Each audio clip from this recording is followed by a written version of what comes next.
আজকের মুভিটির ব্যাপারে কোনো ইন্ট্রো বা প্লট টুইস্ট দেওয়ার দরকার নেই, কারণ মুভিটি হচ্ছে বর্ডার 2। তো চলো বেশি এক্সট্রা প্যাচাল না পেরে একসাথে শুরু করা যাক আজকের গল্পটি। का इरादा और आज पर कयामत बरसेगी आज।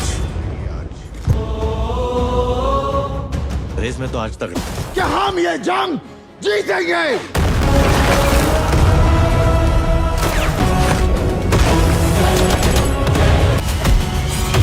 बल्कि एक वादा है अपने देश से काम की रखते हैं।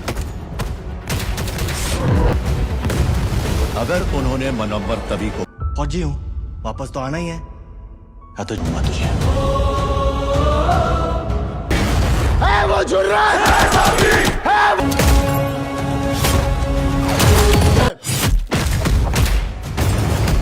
वो जुर्रा। সিনেমার শুরুতেই দেখা যায় কয়েকজন পাকিস্তানি আর্মিকে। তাদের মধ্যেকার একজন ইন্ডিয়ান কোনো একটা আর্মি বেসের ম্যাপ তৈরি করছিল। এটা যদি তারা তাদের দেশে পৌঁছাতে পারে তাহলে তাদের অনেক উপকার হবে। খুব সহজেই তারা এই বেসকে কাবু করে ফেলতে পারবে। এই বেসটাও ছিল একদম দুইজনের বর্ডারের কাছাকাছি। এখান থেকে মাত্র হাফ কিলোমিটার হেঁটে গেলেই পাকিস্তানের সীমানা। তোরা সবাই মিলে শুরু করে দেয় তাদের দেশের উদ্দেশ্যে যাত্রা। হঠাৎ করেই তাদের সামনে একজন দাঁড়িয়ে পড়ে, এক ইন্ডিয়ান আর্মি। এর নাম ফাতেহ সিং। সে বলতে থাকে, দাঁড়া, তোকে আমি বর্ডার পার করাচ্ছি। এটা বলেই গুলি করে। নিজেদের মধ্যেকার একজন মারা যাওয়াতে সবাই ওইদিকে তাক করে গুলি করতে থাকে, কিন্তু গাছের ওপাশে লুকিয়ে বেঁচে যায় ফাতেহ। তারপর শুরু হয় তাদের মধ্যে গোলাগুলি। একটা সময় তারা সবাই মারা যায়, বেঁচে থাকে শুধু 3 জন। তারা এবার একটি ফাঁকা মাঠের কাছে গিয়ে দাঁড়ায়। এই মাঠ পার করলেই পাকিস্তানের সীমানা। পিছু করতে করতে ফাতেহ বাকি 2 জনকেও মেরে ফেলে। এবার বেঁচে থাকে শুধু 1 জন। ফাঁকা মাঠের মধ্যে শুরু হয় তাদের ফাইট। পাশে অনেক মাইনও পোতা ছিল, সেগুলো খেয়াল করে দুজনেই ফাইট করছে। এবং একটা সময় ফাতেহ সেই শেষ লোকটিকেও মেরে ফেলে। ওপার থেকে পাকিস্তানের আর্মিরাও দেখে, কিন্তু তাদের করার মতো কিছুই নেই। ফাতেহ বলে, এটা তোমাদেরই সৈন্য, তোমরা চাইলে নিয়ে যেতে পারো, আমি তোমাদের আটকাবো না, কিন্তু হ্যাঁ, আমাদের দেশের দিকে ভুলেও তাকানোর চেষ্টাও করো না। এরপরেই দেখা যায় পাকিস্তানিরা একটা মিটিং করছিল। সেখানে ওরা বলা বলি করছে যে ভারতীয়রা কোনোভাবেই চিন্তা করবে না যে ইস্ট দিয়ে ঢোকার। এটা তাদের সাহস হবে না। ওরা খুবই ভীত মানুষ। যদি 5-10 হাজারকে মেরে দেই তাহলে দেখতে পারবে সবাই পালিয়েছে। অন্যদিকে আমরা আরেকজনের সাথে পরিচয় হই, এর নাম হোশিয়ার সিং ডাহিয়া। এরপরেই আমরা আরও একজন ফাইটার পাইলটের সাথে পরিচয় হই, এর নাম নির্মল সিং শেখাওয়াত। ফ্লাইট চালানো শেষে তার সিনিয়র অফিসারের কাছে গিয়ে জানায় যে মাত্র 6টা প্লেন ওড়ার মতো আছে। তখন অফিসার জানায় এটা তো অনেক কম হয়ে যাচ্ছে, কিন্তু হাসতে হাসতে শেখাওয়াত বলে, স্যার আপনি কি বলছেন এগুলো, এটা তো অনেক বেশি হয়ে যাচ্ছে, আমি একাই তো ওদের জন্য যথেষ্ট। ওর মুখে এমন কথা শুনে অফিসারও কিছুটা হাসে। অন্যদিকে দেখা যায় এক নেভি অফিসার রাওয়াতকে। ওদের শিপের দিকে এগিয়ে আসছিল একটি পাকিস্তানি শিপ, এজন্যই তাদের বস ওদেরকে অন্যদিকে যেতে বলে। তখন রাওয়াত তার এক জুনিয়রকে বলে, আমাদের কাজ তো শত্রুকে খুঁজে বের করা এবং তাদের খতম করা, তাই না? তাহলে আমরা এখান থেকে পালাচ্ছি কেন? কিন্তু তাদের কাছে করার কিছুই নেই, তাদের সিনিয়রের এটিই অর্ডার। এরপরেই অন্যদিকে দেখা যায় আবারও ফাতেহকে। তার ডিউটি চেঞ্জ হয়েছে। সে যখন তার ক্যাম্পে যাচ্ছিল তখনই সে খেয়াল করে একটি গ্রামের পুরো মানুষজন অন্য কোথাও চলে যাচ্ছে। তখন সে এক বৃদ্ধ আঙ্কেলকে জিজ্ঞেস করে, আপনারা সবাই কোথায় যাচ্ছেন? তখন সেই বৃদ্ধ লোকটি জানায়, 2 পাশে 2 দলের সৈন্যরা একত্রিত হচ্ছে। এটা দেখেই আমরা বুঝে গিয়েছি যে যুদ্ধ শুরু হতে যাচ্ছে খুব তাড়াতাড়ি। এর জন্যই আমাদেরকে গ্রামটা ছাড়তে হচ্ছে। ছোটবেলা থেকেই আমি ওই গ্রামে বড় হয়েছি, কোনোদিন এটা ভাবিও নি যে এই গ্রামটাও কোনোদিন আমাদের ছাড়তে হবে। বৃদ্ধ লোকটা যখন এই কথাগুলো বলছিল তাকে দেখে বোঝাই যাচ্ছে সে কতটা কষ্টে রয়েছে। তার এই কথা শুনে খানিকটা মর্মাহত হয় ফাতেহ নিজেও। এদিকে হোশিয়ার তার এক সিনিয়রকে বলতে থাকে, আজকে ওরা বর্ডারের কাছাকাছি চলে এসেছে স্যার, কালকে হয়তোবা আমাদের উপর তারা অ্যাটাকও করবে, এর জন্য আমাদেরকে প্রথমে অ্যাকশনটা নেওয়া উচিত। কিন্তু সিনিয়র তার কোনো কথাই শোনেন না। এরপরে গল্পটা চলে যায় কিছুটা ফ্ল্যাশব্যাকে। দেখা যায় ফাতেহ এক সৈনিক একাডেমিতে গিয়ে বক্তব্য দিচ্ছে। সেখানে উপস্থিত ছিল হোশিয়ার, শেখাওয়াত এবং রাওয়াত। ওরা আসলে ফাতেহের কথা শুনে মোটিভেট হচ্ছিল এবং খুব ভালো মতোই তাদের ট্রেনিংও চালিয়ে যাচ্ছিল। শেখাওয়াত আর রাওয়াতের সম্পর্ক ছিল খুবই ভালো, ওরা খুব ভালো বন্ধুও হয়ে যায়। কিন্তু কেন জানি ওদের সাথে খুব একটা মিশত না হোশিয়ার। এই ব্যাপারগুলো কোনোভাবে আবার মেনে নিতে পারছিল না শেখাওয়াত, কারণ সে চাইতো হোশিয়ারও তাদের সাথে যোগ দিক, কিন্তু সে তা করতো না। একদিন সকালবেলাতে যখন হোশিয়ার পাঞ্চিং ব্যাগ নিয়ে ট্রেনিং করছে তখন শেখাওয়াত সেখানে গিয়ে বলে ওঠে, পাঞ্চিং ব্যাগ নিয়ে ট্রেনিং করে কী লাভ? এরপর সে লোকের সাথে ফাইট করে দেখো, তাহলে বুঝতে পারবে যে তোমার স্ট্যামিনা কতখানি। এই কথাটা শুনে অনেকটাই রাগান্বিত হয়ে যায় হুঁশিয়ার। আর তারপরে শুরু হয়ে যায় তাদের দুজনের ফাইট। দুজনে কেউ কারোর থেকে কম নয়। দেখে মনে হয় যেন বাঘে সিংহে লড়াই। ফ্রেন্ডলি ফাইটটা কখন যে ফাইটে রূপান্তরিত হয় তারা নিজেরাও বুঝতে পারে না। তখনই রাওয়াত তাদের দুজনকে থামানোর চেষ্টা করে ঠিকই, কিন্তু তার একার দ্বারা এটি সম্ভব নয়। আর ঠিক তখনই সেখানে সে পৌঁছায় ফাতেহ সিং। সে তাদের এই অবস্থায় দেখে তাদের পানিশমেন্ট দেয়। 3 জনকেই 10 কিলোমিটার দৌড়াতে হবে। এখানে এসেও ওরা দুজনে প্রতিযোগিতায় নামে। হুঁশিয়ার ওকে বলে, তুই যদি আমাকে হারাতে পারিস তাহলে সবার সামনে আমি তোকে গিয়ে স্যালুট দেবো। এটাতে মোটিভেট হয়ে দৌড় লাগায় শেখাওয়াত, কিন্তু ওদের দুজনকে খুব সহজেই হারিয়ে ফেলে হুঁশিয়ার। পরদিন সকালবেলায় ওরা যখন একটা ট্রেনিং হলে যাচ্ছিল, তখন আবারও দুজনে একটা জেদ লাগায় যে কে আগে ওই ট্রেনিং হলটায় গিয়ে পৌঁছাতে পারে। দুজনে প্রায় সময় মতোই চলে আসে, কিন্তু এসে যেটা দেখে সেটা দেখার জন্য কেউই প্রস্তুত নয়। দেখতে পায় সেখানে দাঁড়িয়েছিল ফাতেহ। আবার ওদের 3 জনকে একই সাজা দেয়, পাহাড়ে 10 কিলোমিটার দৌড়। এবারও আগের বারের মতোই চ্যালেঞ্জ দেয় এবং সেই চ্যালেঞ্জে হুঁশিয়ার জিতেও যায়। পরদিন সকালবেলাতে আবারও তারা একই কাজ করে। তারা দৌড়ে হলে আসে। ফাতেহ তাদের দেখে পানিশমেন্ট দেয়। পরদিন সকালবেলাতে শেখাওয়াত তার পরিবারের সাথে কথা বলছে। তার বাবা মা নাকি ওর জন্য মেয়ে দেখেছে বিয়ে করার জন্য, কিন্তু এটা সেটা বলে শেখাওয়াত বারবার কথা কাটিয়ে দিচ্ছে। ঠিক তখনই সে ভালো করে খেয়াল করে দেখতে পায় হুঁশিয়ার পরিবারের কোনো লোকের সাথে কথা বলতো না, এমনকি ওর সাথে কেউ দেখাও করতে আসতো না। আর সবসময় হুঁশিয়ার সিং একা একাই থাকতো। তারপর সেই ব্যাপারটা গিয়ে রাওয়াতকে জানায়। তখন রাওয়াত বলে, ওর কেউ থাকলে না ওর সাথে কেউ কথা বলবে? ওর বাবাও নাকি ফৌজিতেই ছিল, আমাদের মতোই, কিন্তু শহীদ হয়ে গেছেন একটা যুদ্ধে। ওর দাদিই ওকে পেলে পুষে বড় করেছে। এরকমভাবে থাকতে থাকতেই একা থাকার অভ্যাস হয়ে গেছে ওর। এই কথাগুলো শুনে মনে মনে অনেকটাই কষ্ট পেয়ে যায় শেখাওয়াত। আর তারপরে সে হুঁশিয়ারের কাছে গিয়ে বলে, আজ থেকে আমার বোন তোর বোন, আর আমার পরিবারই তোর পরিবার। তুই আজ থেকে আর একা নস। এই কথাটা শুনে অনেকটাই খুশি হয়ে যায় হুঁশিয়ার। এবার 3 জনই ভালো বন্ধু হয়ে যায়, একসাথে ট্রেনিংও কমপ্লিট করে। অন্যদিকে দেখা যায় একটি পিয়ন এক বাড়িতে চিঠি দিতে গিয়েছে, আর সেই বাড়ির দরজা খোলে খুবই সুন্দর একটি মেয়ে, যার নাম দেবী।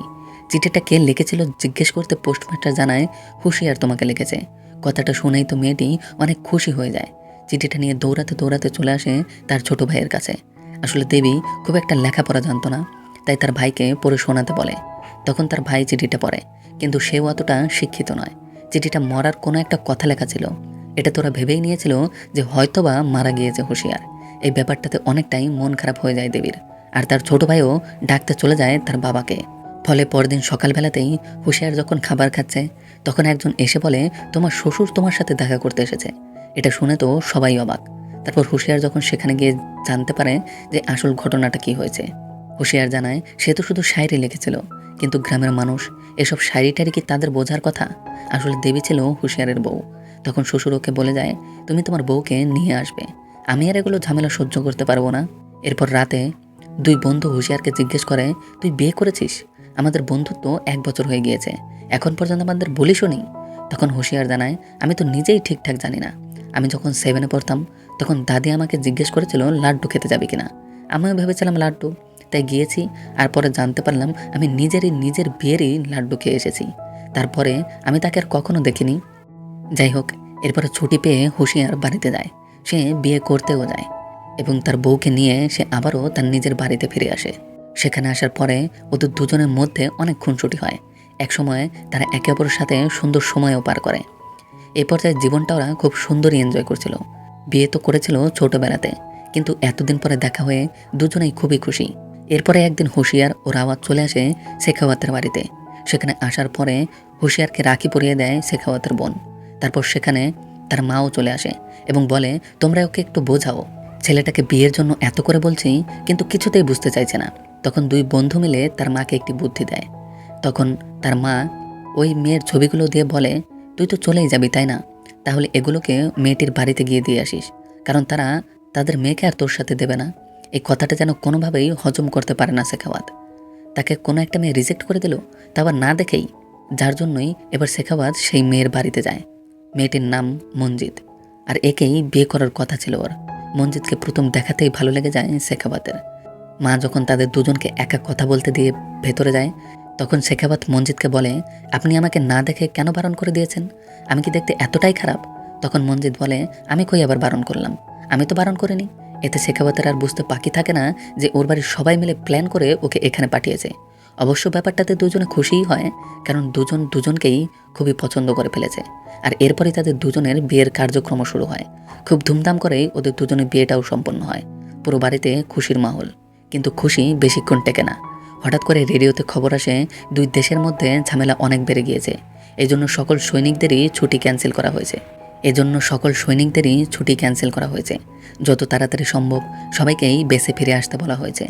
ঘটনাটা জানার পরে তাদের কাছে করার মতো কিছুই নেই। তাই তিনজনের বউদেরকে বিদায় দিয়ে আবারও রওনা দেয় বেসের দিকে। আবার তিনজনেই ছিল আলাদা আলাদা ফোর্সের লোক। একজন এয়ারফোর্স, একজন নেভি, আর একজন আর্মি। এরপরে কাহিনীটা আবারও প্রেজেন্ট টাইমে চলে আসে। এখন সময় 1965 সাল, যেখানে হঠাৎ করে ফাতের ছেলে আর্মিতে জব হয়েছিল আর সেখানেই ডিউটিতে চলে গিয়েছিল। তারপরে হঠাৎ এক সকালবেলাতেই সেখানে চলে আসে 3জন অফিসার আর ফাতেহকে জানায় আপনার ছেলে আর বেঁচে নেই, শহীদ হয়ে গিয়েছে। এই কথাটা শুনে ফাতেহের অবস্থা তো অনেক খারাপ হয়ে যায়। তার বউকে এখন সে কি বলবে, কারণ সে তো ওদের ছেলেকে কোনোভাবেই আর্মিতে যেতে দিতে চেয়েছিল না, ফাতেহই তাকে পাঠিয়েছিল। কিছুক্ষণ পরেই সেখানে চলে আসে ওর বউ। আর ব্যাপারটা শুনে তো পুরো দুনিয়ায় যেন ওলটপালট হয়ে যায়। এরপরেই চলে আসে সেই সময়। বাড়িতে আসে তার ছেলের মৃতদেহ। রাষ্ট্রীয় মর্যাদায় ওর শেষ কার্যও সম্পন্ন করা হয়। বাড়ির সবাই দুঃখী, এমনকি ফাতেও তো গুরুদ্বারাতেই যাওয়া বন্ধ করে দিয়েছিল। এভাবেই কেটে যায় আরও বেশ কয়েকটি বছর। এখন সময় 1971, যুদ্ধ শুরু হতে যাবে। তখন ফাতে যুদ্ধে যাওয়ার জন্য বাড়ির থেকে বের হয়। অন্যদিকে সবার কাছেই বাড়ির থেকে চিঠি আসে। কারো বাড়িতে খুশির আমেজ, কারো বাড়িতে দুঃখ, কিন্তু সব মিলিয়ে তারা একসাথে সময়টা কাটায়। হুঁশিয়ারের বউ দেবীও তাকে চিঠি লিখেছে। সে যেহেতু লেখা জানতো না, তাই সে ছোট ভাইয়ের কাছ থেকে একটু একটু লেখাপড়া শিখেছে। আজকে নিজের হাতে সে চিঠি লিখে পাঠিয়েছে হুঁশিয়ারকে। সে জানিয়েছে সামনের সপ্তাহে তাদের বাচ্চা হতে যাচ্ছে। সে যেন বাড়িতে এসেই তার বাচ্চার মুখ দেখে। অন্যদিকে দেখা যায় পাকিস্তানি সৈন্যরা আবারও আরেকটি প্ল্যান অ্যাটাক করছে। তারা এবার পোর্ট ধ্বংস করতে চায়। তার একটি সাবমেরিনও পাঠিয়েছে। হঠাৎ করেই জাহাজের ডেক থেকে দেখা যায় সাবমেরিন দিয়ে ওদের জাহাজকে অ্যাটাক করা হয়েছে। এতে জাহাজের অবস্থা প্রচুর খারাপ হয়ে যায়। জাহাজের ভেতরে জল ঢুকতে শুরু করে। অনেক সোলজারও মারা যায়। কি করবে কেউ কিছুই বুঝে উঠতে পারে না। রাওয়াত দেখতে পায় তাদের ক্যাপ্টেনও মারা গিয়েছে। রাওয়াত এবার নিজেই তার সোলজারদেরকে বাইরে বের করতে শুরু করে, তাদের সেফ বোর্ডে পার করতে শুরু করে। আর দেখতে পায় তাদের জাহাজের উপরে আবারও অ্যাটাক করা হচ্ছে। তখনই রাওয়াত প্রাণপণ চেষ্টা করে দুশমনদের মারার জন্য। অনেক চেষ্টার পরে সে নিজের জীবন দিয়ে ফাইনালি পণ্ডুবিটাকে মেরে ফেলে।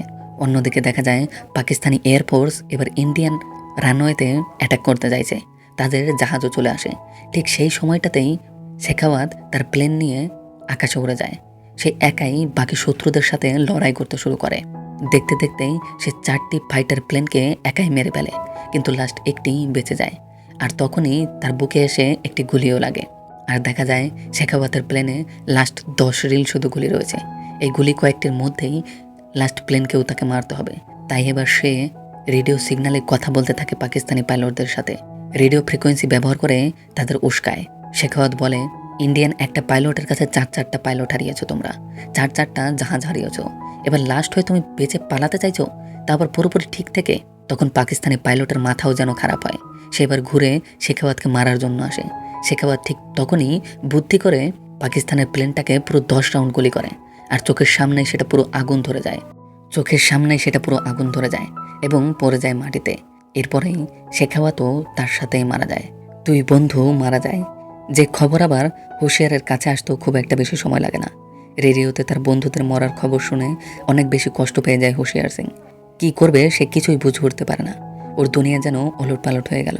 প্রথম তো সে কাউকে এত কাছের পেয়েছিল, তাও যুদ্ধের জন্য মারা গেল। এখন শুধু সে নিজেই বেঁচে রয়েছে। আকাশে আর জলে ফাইট তো হলো, যেখানে জিতলো আমাদের ইন্ডিয়াই। এখন সময় মাটিতে, যেখানে হুঁশিয়ার তার পুরো পাল্টান নিয়ে অ্যাটাক করে পাকিস্তানি ফোর্সের ওপর। তারা পুরো প্রস্তুতির সাথেই ঢোকে।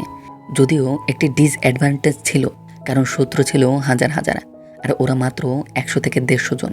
এরকম করতে করতে তারপরেও তারা লড়াই করে। একজন 5 জনকে মারে। দেখতে দেখতেই 2 পক্ষের অনেক সৈন্যই মারা যায়। তাদের মধ্যে বন্দুক থেকে শুরু করে হাতাপাই সমস্ত কিছুই হয়। অন্যদিকে দেখা যায় চিকেন নেক দখল করার জন্য পাকিস্তানি সৈন্যরা এগোচ্ছিল, যে জায়গাটাতে আবার অপেক্ষা করছিল ফাতে তার দলবল নিয়ে। তারা চাইলে আগেই পাকিস্তানি সৈন্যদেরকে মারতে পারতো, কিন্তু তারা প্ল্যান করেছিল আগে তাদের ভেতরে ঢুকতে দেবে, তারপরে তাদের আচ্ছা করে সাইজ করবে। প্ল্যান মোতাবেক তারা ওয়েট করে। পাকিস্তানি সৈন্যরা ভেতরে ঢুকলে তারা শুরু করে অ্যাট্যাক। এবার এখানেও শুরু হয় ভয়ঙ্কর লড়াই। অস্ত্রশস্ত্র, ট্যাঙ্কও ছিল অনেকেই পাকিস্তানিদের কাছে, কিন্তু সেই সমস্ত কিছু তোয়াক্কাই করে না ফাতেহ আর তারা। দলবল দুই দেশের মধ্যে শুরু হয় এখানেও এক ভয়ঙ্কর লড়াই। এখানেও দুই দেশেরই প্রচুর আর্মি মারা যায়। যুদ্ধের একটা পর্যায়ে যখন ইন্ডিয়া জিততে নেয়, ঠিক তখনই বাইরে থেকে আবারও চলে আসে বেশ কয়েকটি ট্যাঙ্ক, যেই ট্যাঙ্কগুলো দূর থেকেই শুরু করে দেয় তাণ্ডব। এবার এই ঘটনা দেখে ফাতেহ সিদ্ধান্ত নেয় তাকেই কিছু করতে হবে। তাই সে নিজে চলে যায় ক্যানালের ভেতর। সেখান দিয়ে দৌড়ে গিয়ে একটা একটা করে ট্যাঙ্কে নিজের হাতে গ্রেনেড দিয়ে মারতে শুরু করে। দেখতে দেখতেই বাকি সবগুলো ট্যাঙ্কে নষ্ট করে ফেলে। বেঁচে থাকে শুধু এক, যেটি ফাতেহকে ধাওয়া করতে থাকে। ফাতেহ বুদ্ধি করে ল্যান্ডম্যানের সেখানে নিয়ে যায় ট্যাঙ্ক, কিন্তু ভাগ্যক্রমে ট্যাঙ্ক সেই ল্যান্ডম্যানের ওপরে ওঠে না। এবার ফাতেহ কী করবে বুঝতে না পেয়ে হঠাৎ করে হাতের পাশে থাকা একটি গ্রেনেড ট্যাঙ্কের ভেতরে ঢুকিয়ে দেয়, আর সেই ট্যাঙ্কটিও এর সাথেই নষ্ট হয়। এরপরে আবারও গল্পটি আসে হুঁশিয়ারের কাছে। এখানেও ইন্ডিয়া জিততে নেয় ঠিকই, কিন্তু তখনই সেখানে চলে আসে বাকি আরও কয়েকটি ট্যাঙ্ক। এবার হুঁশিয়ার পড়ে যায় মাঝে, সে পড়ে এবার ফাঁদে। পাকিস্তানি আর্মি যখন এবার হুঁশিয়ারকে মারতে নেবে, ঠিক তখনই দেখা যায় ফাতেহ সেই পাকিস্তানি সোলজারের মাথা উড়িয়ে ফেলেছে। আর আমরা জানতে পারি ফাতেহ সেখানে জিতে তাদের কাছ থেকে জানতে পেরেছিল যে পাকিস্তানি আর্মিদের বাকিরা এখানে আসতে চলেছে, তাই সেও সময় নষ্ট না করে এখানে এসেছে। আর এবার তারা সবাই মিলে পাকিস্তানি আর্মিদের ওপরে হামলা করে। তারা একটা সময় জিততেও নেয়। বাকি পাকিস্তানি সমস্ত আর্মিদের মেরে ট্যাঙ্ক আটক করে এবার ইন্ডিয়া অবশেষে জিতে যায়। দুজনে একত্রিত হওয়ার পরে কোনোভাবেই জিতে উঠতে পারে না শত্রুরা। দেখতে দেখতে সবাইকে মেরে ফেলা হয় এই যাত্রায়। বেঁচে যায় ফাতেহ এবং হুঁশিয়ার। তারপর সেখানকার যতজন মারা গিয়েছিল সবাইকে সম্মানের সহিত শেষ কার্য সম্পন্ন করা হয়। দেশের পতাকাও উত্তোলন করে ওরা। তারপর ফিরে আসে যে যার জায়গায়। সেই যুদ্ধে গিয়ে যারা মারা গিয়েছিল তাদের বডিগুলো পাঠিয়ে দেওয়া হয় তাদের পরিবারের কাছে, এবং সেখানে রাষ্ট্রীয় মর্যাদায় ওদের শেষ কার্য সম্পন্ন করা হয়। আসলে যুদ্ধে তো অনেক সোলজারই মরবে, এটাই স্বাভাবিক। যুদ্ধ কখনো কারোর জন্য ভালো কিছু বয়ে আনে না। যুদ্ধে গেলে ক্ষতি দুই দলেরই হবে। যাই হোক, বর্ডার 2 এর আজকের এই গল্প এখানেই শেষ হয়। গল্পটি কেমন লেগেছে অবশ্যই জানিও। তোমাদের সাথে খুব শীঘ্রই দেখা হচ্ছে অন্য সুন্দর কোনো গল্পের সাথে। ততক্ষণের জন্য বাই অ্যান্ড টেক কেয়ার।